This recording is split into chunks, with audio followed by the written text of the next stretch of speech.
Hello, everyone. Good afternoon. I know it's difficult to be back after the coffee. Digitate.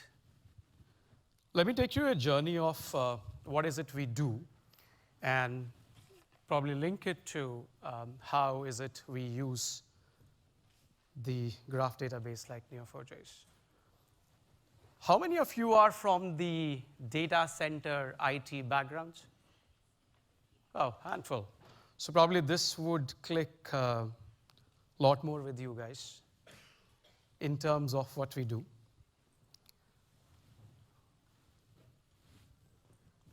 Can you just dim the lights a bit?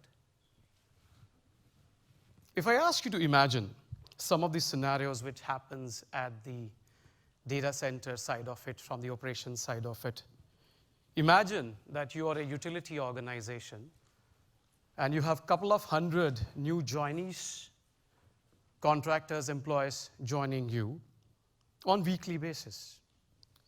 Imagine you're the head of IT operations and you have a flurry and a storm of alerts happening in your data center because of the sheer size of that, and maybe 45 to 50 alerts every minute, which someone has to look at that monitor.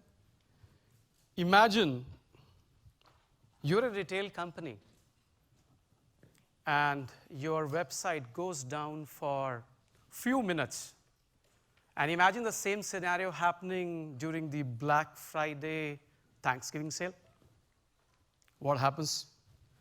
Imagine you're a bank and you run a couple of 100,000 batch job transactions every night so that you can ensure every branch of your bank opens at time every morning at 8 a.m. Imagine you're the head of SAP operations for a large utility organization, and you were just made to realize that you have not been billing close to 150,000 customers of yours on time every month. Does it sound a little scary? That's what we have been seeing in some of our customers' places. And that's kind of made us think that the main problem is at the enterprise IT side of it. On one side, the scale of the technology components you have in your IT data center is running into 100,000 components now. The complexity is deep. The kind of diverse equipments being used at your IT data centers at every possible layers, the kind of different vendors coming up, the different versions you have been using up over there is humongous. And on the other side, every stakeholders of yours expect everything to happen on time, right now, right here kind of a thing. No one wants to wait at all. I mean, a very simple example, if I am working on my laptop and suddenly something pops up and says, you need to change your password. I'm not going to wait for a few hours so that I can do a password reset. Right? I would like it to happen now. And with the regulatory requirements, cyber threats, things are becoming more and more complex. And we started realizing the whole issue is on this unmet need of what's happening. On one side, everyone wants a predictable, proactive, agile, reliable, and a silent enterprise. No one wants to see what's happening, and everything should happen smooth up over there. But the overall reality, what we see over there is far from what the truth is over there. Things are sluggish. Look at the IT, the way it happens today. Everything is reactive and something fails. For managing different kind of technologies, organizations have been kind of putting different managers, operators, orchestrators, different tools. And that's how things have been happening. And then my favorite, Murphy's Law, come in picture. I don't know who found that, but The famous 80-20 Murphy's rule. How many of you have heard that? The famous 80-20 rule? That 80% of your problems in your organizations are actually human errors. May not be created, generated by human, but maybe because someone just missed it. And think of the same organization which I just asked you to imagine. If there are 45, 50 alerts every minute, is it humanly possible to monitor all of them?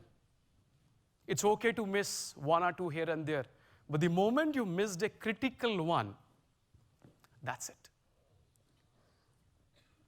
Everything is reactive. The way quality of operations are,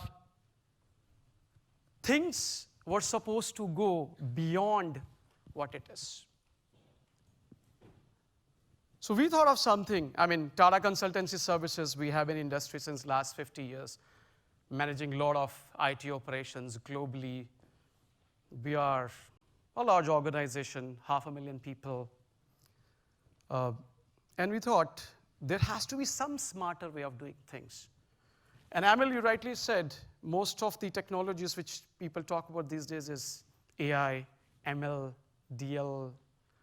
And we also thought, let's go that way.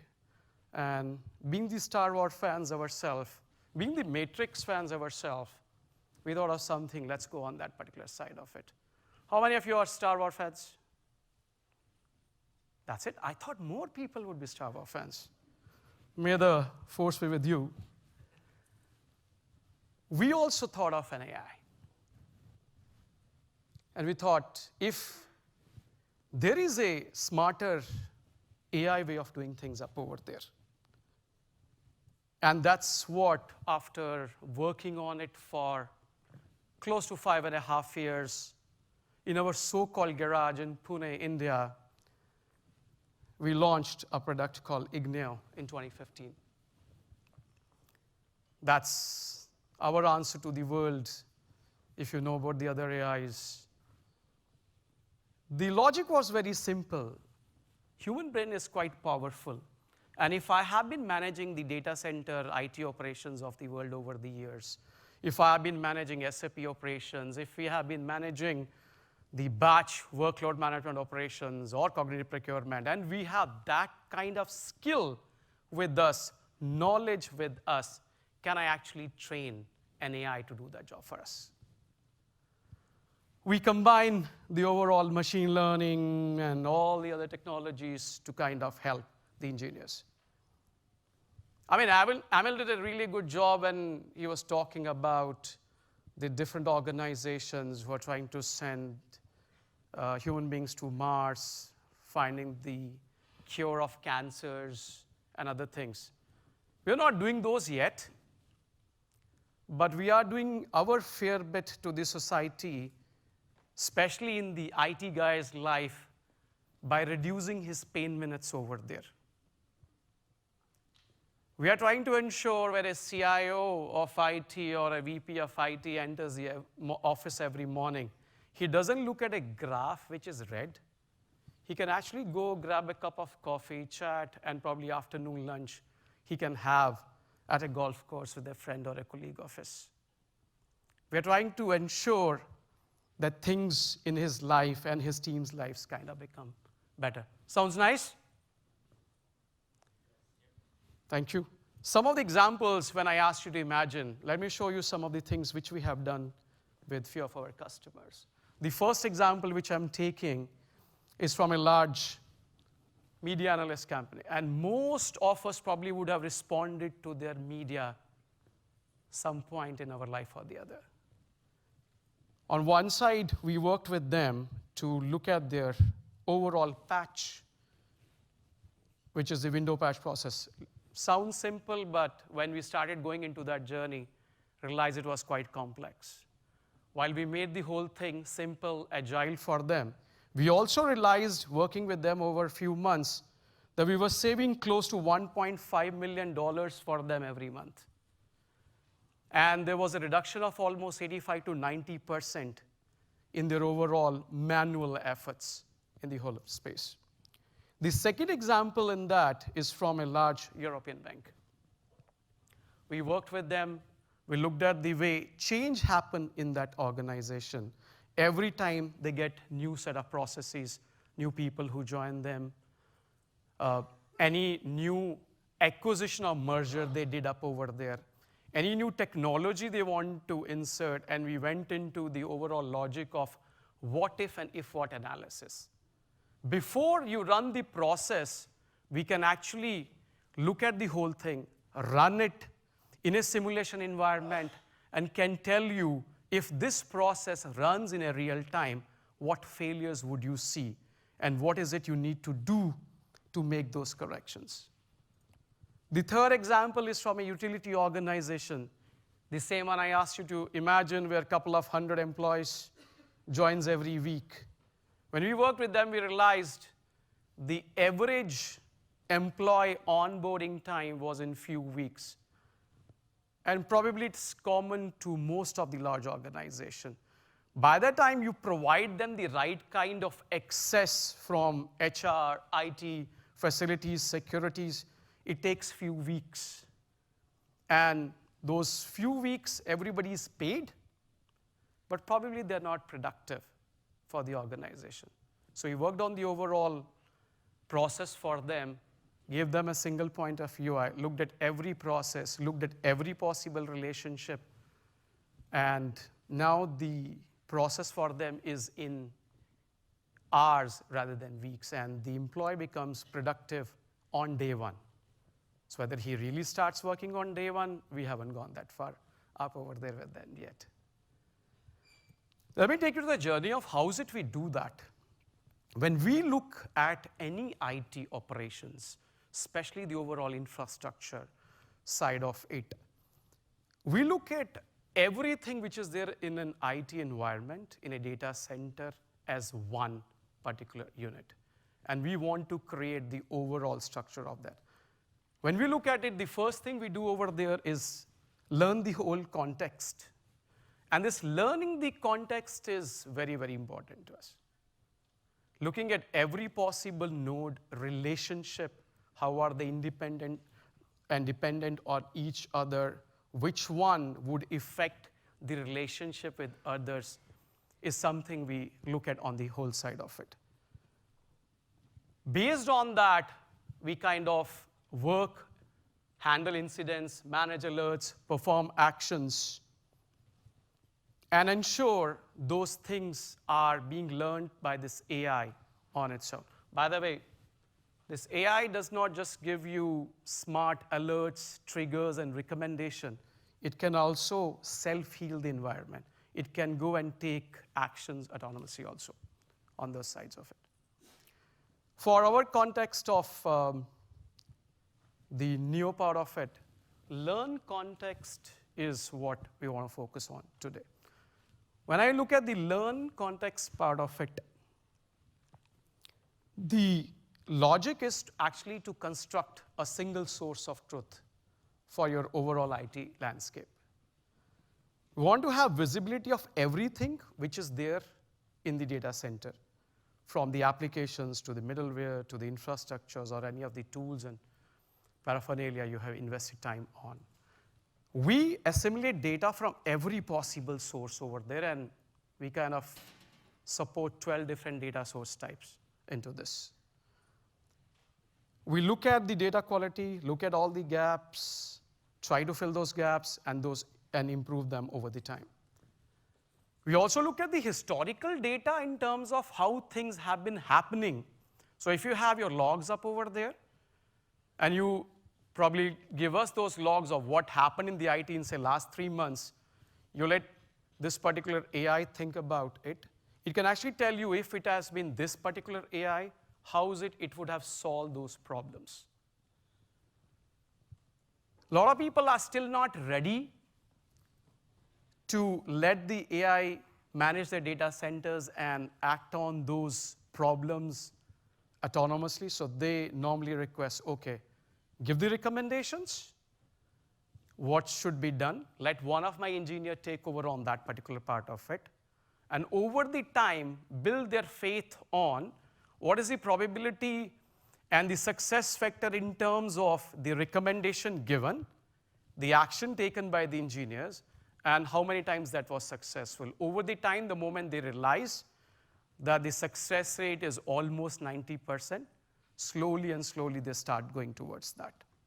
When we learn the whole context is what when we create a blueprint of the whole organization.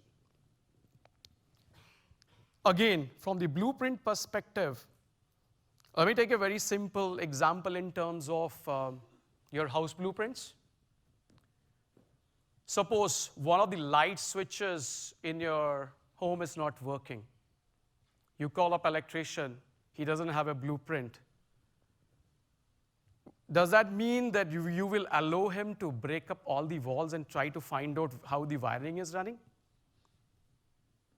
Right? He will look at the blueprint, try to find out and pinpoint which wire, which switch, which main to focus on to make those things happen.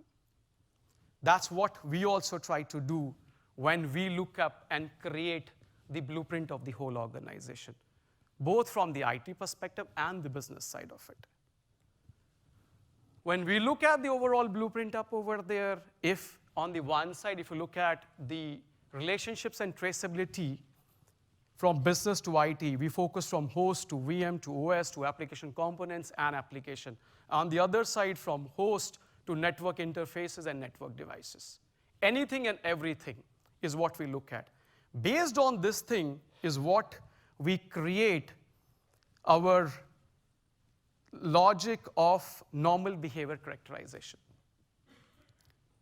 Every time you bought a car, you're told as per the road condition or test condition, this is how this car performs, right? Or a very simple example of a human body. All of us feel good almost every day. That's the normal behavior your body is supposed to react. Suddenly a small itch in your ear or a nose, few sneezes in the morning, extra heart palpitation rate, some pain somewhere, that's the body's way of saying something is not normal. Something needs to be taken care of is what we also look at when we do the normal behavior characterization. Most IT data centers are focused in terms of there is a threshold which is created that the moment you go beyond this threshold, things are not normal. But we started looking at that every morning, 9 o'clock, when the bank branch opens, everyone logs, the storage rate, the compute rate goes up. Does that mean that's abnormal? No. So looking at the temporal way of it, week on week, month on month, if something went up, that's where we realize that these are not abnormals. This is still the part of the normal behavior characterization, but which is not seen every day. And that's where the Neo comes in picture for us from the dependencies and the relationship perspective. When we looked at the overall thing of how to manage alert for the different organizations, and how to look at those, look at which ones to focus on, which ones to suppress, which one to correlate, which ones to act on. If there is a sudden flurry of alerts in your data center, most IT data centers have a cascading effect. The moment one thing fails, a lot other fails. If that happens, and at that particular point of time, if you know which one to focus on and correct, that will actually help you look at and make the corrections immediately. Ignio also looks at every time a failure happens, and if there is a storm of failures, which one actually will create the most or a major business impact out of all of them. Focus only on that and act on that so that the overall business impact is less. I know, sounds boring till now. That's not what you came to hear, right? You came to hear what is it we do with Neo4J. Am I right? I know, but then my marketing would ensure I talk about this stuff too. Let's talk about Neo and Ignio. All the nature lovers, we name our products and the version of our products on the animal kingdom. The earlier version was butterfly. The one we just launched, Jan 2019, is cheetah. Cheetah is the fastest running animal in the world, and that's where the whole thing comes in picture for us. So in our life, as Lance announced, we launched this product in 2015. So we kind of divide our life pre and post Neo. So 2015, when we launched Butterfly, everything was perfectly fine. Things were running nice. We picked up 65, 70 customers from the global 2,000 list. Things were perfectly nice. And suddenly, somewhere in end of 2017, beginning of 2018, we got a customer where the way we were doing things, especially from the relationship database perspective, things didn't work. Up to 250,000 nodes, 1 million plus relationships, things were working perfectly fine. And here, this large retailer who said number of nodes are around 1 million, relationships are around 5 million, things didn't work. That was our era of the pre-Neo. And some of the challenges which we faced over there from the pre-Neo perspective are these. And all of you from the graph database perspective, I'm sure you would have seen some of this in your life or the other. That's where our journey of searching a new database started.